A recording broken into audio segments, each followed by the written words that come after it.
और शरीर से देव द्विज गुरु प्राज्ञ पूजनं शौचमार्जवम। देव कहते हैं मातृदेव, पितृदेव, गुरुदेव। माता पिता की सेवा करो, गुरु की सेवा करो, दुखियों की सेवा करो, समाज की सेवा करो, राष्ट्र की सेवा करो। देव द्विज गुरु प्राज्ञ। द्विज कहते हैं जिसका 2 बार जन्म हो गया है। द्विज माना कोई ब्राह्मण नहीं, माता पिता से शरीर का जन्म हुआ है। जो प्रज्ञावान संत गुरु की शरण में जा करके जड़ चेतन का सही बोध ले लिया है, आत्म अनात्म का सही बोध ले लिया है, उसको हम द्विज कहते हैं। द्वाभ्याम जायते थी द्विज। 2 बार जन्म हो गया उसका। 1 बार जन्म हुआ माता पिता के द्वारा, 1 बार जन्म हुआ प्रज्ञावान संत गुरुजनों के संग से, ज्ञान का उदय हुआ। ये मैं कह रहा था कि माता पिता गुरु का पूजन करो। देव द्विज गुरु प्राज्ञ पूजनं शौच मार्जवम। पवित्रता को धारण करो, सरलता को धारण करो, ब्रह्मचर्य को धारण करो। ये शारीरिक तप है। तो मानसिक तप, वाचिक तप और कायिक तप एकदम निकट में साधना है, भटकने की जरूरत नहीं है। ये बात सारी समझ में आती है जब सही सत्संग मिल जाए, सही विचार वाले ज्ञान वालों का संग मिल जाए। आज हम उलझे हुए हैं, इसे उलझा हुआ संग मिल गया, हमारा विचार उलझ गया। उलझा हुआ साहित्य पढ़ लिया, दिमाग उलझ गया। सुलझे हुए विचार वालों का संग करो। सुलझे हुए विचार जिस साहित्य में है उसका अध्ययन करो। ये 2 प्रकार का संग हो गया। तो सत्संग कहते हैं सज्जनों के संग को, जहां से हमको सही दिशा मिलती है। आज इस सत्संग को नहीं मिलने के कारण आदमी क्या क्या कर रहा है। आदमी का क्रियाकलाप कैसा हो गया, खान पान कैसा हो गया। पूरे देश में अनाचार, कदाचार, व्यभिचार, भ्रष्टाचार, बलात्कार, नरसंहार, ये सब अमानवीय कुकृत्य सिर चढ़ करके नाच रहे हैं। इस सत्संग के अभाव में ऐसा हो गया। कुछ ही लोग बचे हुए हैं जिनको इस सत्संग से नेह है, जिसको सत्संग से मार्गदर्शन मिले हैं, वही लोग कुछ अपने आप को बचा कर रखे हुए हैं। भ्रष्टाचार के गर्त में देश तो चला गया। कितनी तेजी से पतन की ओर जा रहा है आदमी। एक बिंदु पर थोड़ा सा ध्यान दीजिए आप लोग। सत्संग विमुख होने के कारण हमारी स्थिति कैसी है। जो संपूर्ण विनाश का कारण एक दरवाजा है, वो है शराब।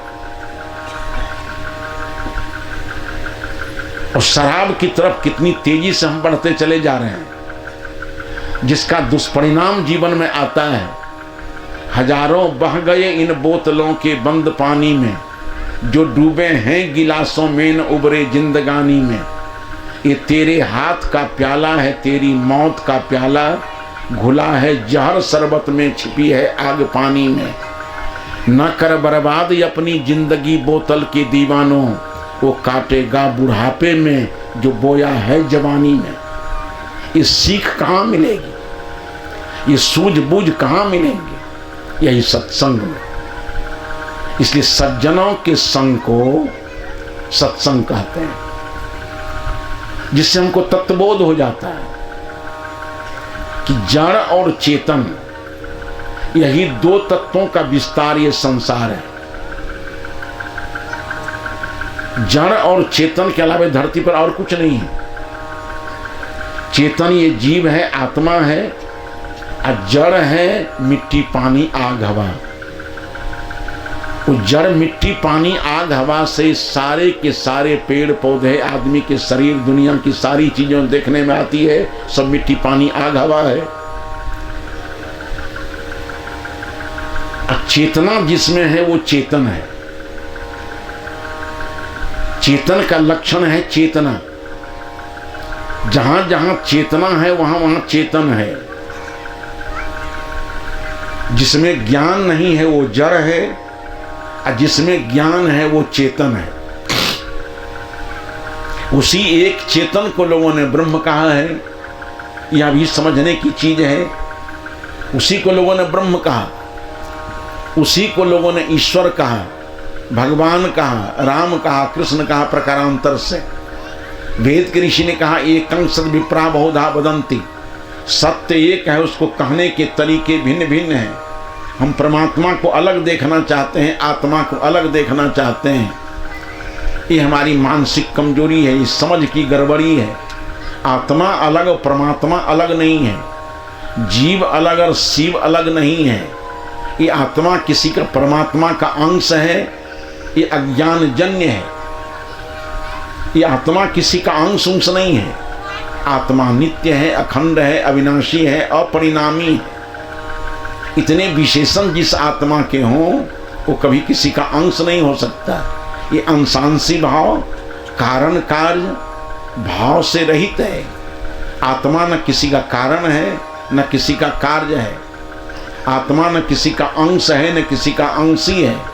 आत्मा शुद्ध, चेतन, नित्य, निर्विकार और अविनाशी है। यही आत्मा का परिष्कृत रूप परमात्मा है। ये समझ हमारे पास होनी चाहिए। परमात्मा के लिए हम आकाश पाताल भटकते हैं, दौड़ते हैं, कहीं परमात्मा मिलेगा नहीं। इसी आत्मा का परिष्कृत रूप परमात्मा है, इसी आत्मा का विशुद्ध रूप परमात्मा है।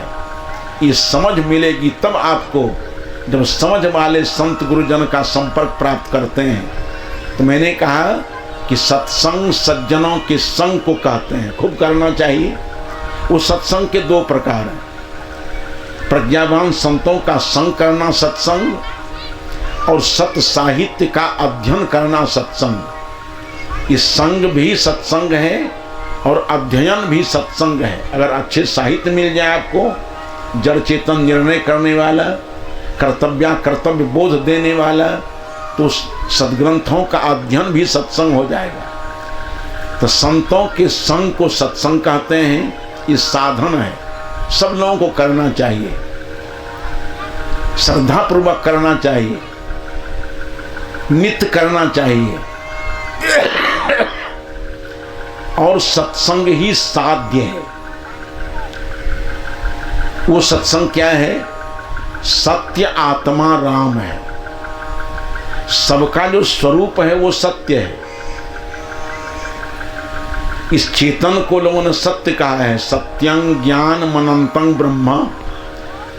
ये आत्मा सत्य है, ब्रह्म है, ज्ञान है। यही आत्मा ब्रह्म है, यही ज्ञान है और यही सत्य है। उस सत्य स्वरूप आत्मा में स्थिर हो जाना, यही हमारी सारी साधनाओं का प्रतिफलन है। सारे आध्यात्मिक अनुसंधान का प्रतिफलन है आत्मस्थिति, आत्मा में स्थिर होना। उपनिषद में एक प्रसंग आया है कि आत्मा बारे द्रष्टव्य, श्रोतव्य, मंतव्य, निधिध्यास्तव्य। आत्मा को सुनो, आत्मा को समझो और आत्मा में ही स्थिर हो जाओ। आत्मा का प्राप्तव्य आत्मा ही है, आत्मा का साध्य आत्मा ही है। इस विषय में संदेह नहीं रहना चाहिए। इसलिए सत्संग भी साध्य है, सत्संग साधन भी है और सत्संग साध्य है। जब इस संतों का संग रूपी साधन हमको मिल जाता है तब हम तत्वबोध लेते हैं जड़ और चेतन का, कर्तव्य अकर्तव्य का, पाप पुण्य का, धर्म अधर्म का, खाद्य अखाद्य का, पेय अपेय का। इस निर्णय के साथ हम जब चलते हैं तभी आत्मानुभूति का पात्र हम बनते हैं। तो सत्संग साधन भी है और सत्संग साध्य है। साध्य माने स्वरूपी स्थिति। आत्मा सत्य है और उसमें स्थित हो जाना सत्संग है। यही जीवन का साध्य है। महाराज कृष्ण ने भी गीता में कहा है कि प्रजात जिदा कामान सर्वान पार्थ मनोगतान और आत्मनि एव आतुष्टः। मनोगत सारे संकल्प जब गिर जाते हैं और आत्मनि एव आतुष्टः, सम्यक प्रकार से साधक आत्मा में ही शांत हो जाता है, बस साधना पूरी हो गई उसकी। आत्मस्थिति। बाबा तुलसी ने भी कहा कि आत्म अनुभव सुख स्वप्रकाशा, तब भव मूल भेद भ्रम नाशा, निज सुख बिन मन होई कि थीरा। स्वरूप सुख के बिना उसके अभाव में मन थिर नहीं हो सकता है। कर्म की होई स्वरूप ही चिन्ह है। सारे कर्मों का अभाव हो जाता है जब स्वरूप की पहचान हो जाती है, स्वरूप में स्थिति हो जाती है। इसलिए मैंने सत्संग पर थोड़ी चर्चा की कि सत्संग साधन भी है और सत्संग साध्य भी है। जहां हमें जीवन जीने की दिशा मिलती है, निर्णयात्मक ज्ञान मिलता है, उसको हम साधन पक्ष में सत्संग मानते हैं।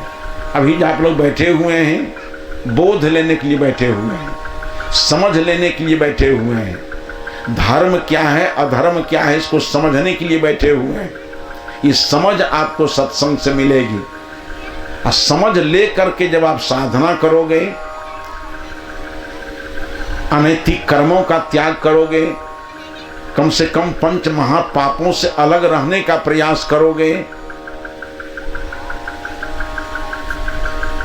तब धीरे धीरे सत्य में हमारी स्थिति होगी। तो साधन पक्ष में जो सत्संग है उससे समझ मिलती है। और समझ के अनुकूल जब हम सत्कर्म करते हैं, साधना करते हैं, तो संपूर्ण मायिक प्रपंच से, जड़ जगत से अलग हट करके सत्य में हम स्थित हो जाते हैं। सत्य आपका स्वरूप है, आत्मा है, ये चेतन जीव है। तो जीव में स्थिर हो जाना, स्वरूप में स्थिर हो जाना, ये साध्य है और उसी का नाम पारमार्थिक सत्संग कहते हैं। थोड़ी चर्चा मैंने आपके सामने की कि सत्संग को समझना चाहिए। सत्संग को हम समझते नहीं हैं, उसकी तरफ मुखातिब नहीं होते हैं। और जो आदमी सत्संग को समझ लेता है, राम जी समझते थे। राम जी ने कहा था ऋषियों से कि बड़े भाग पाइए सत्संगा, अब बिना ही प्रयास हो ही भव भंगा। बिना प्रयास भव को भंग करना चाहते हो, सत्संग किया करो। कबीरदेव ने कहा कि नित खरसान लोह गुण छूटे, नित की गोष्ठी माया मोह टूटे। नित सत्संग किया करो। एक हमारे यहाँ संत ने कहा है कि सत्संग नित अरु ध्यान नित, रहिए करत संलग्न हो। व्यभिचार चोरी नशा हिंसा झूठ तजना चाहिए। बाहर में पंच महापापों का त्याग करो, अब भीतर में साधना करके वैराग के द्वारा सारे दुर्व्यसन का त्याग करके, विषय का त्याग करके अपने आत्मा में स्थिर होने का प्रयास करो। इस सत्संग का जो बाह्याभ्यंतर रूप है, इसको समझें, सत्संग का महत्व दें, सत्संग श्रद्धापूर्वक करें और सत्संग से प्राप्त ज्ञान के अनुसार अपना आचरण और साधना पद्धति अपना करके अपने जीवन का कल्याण करें। बस इन्हीं शुभ संकेतों के साथ अपनी बातों को विराम दे रहा हूँ।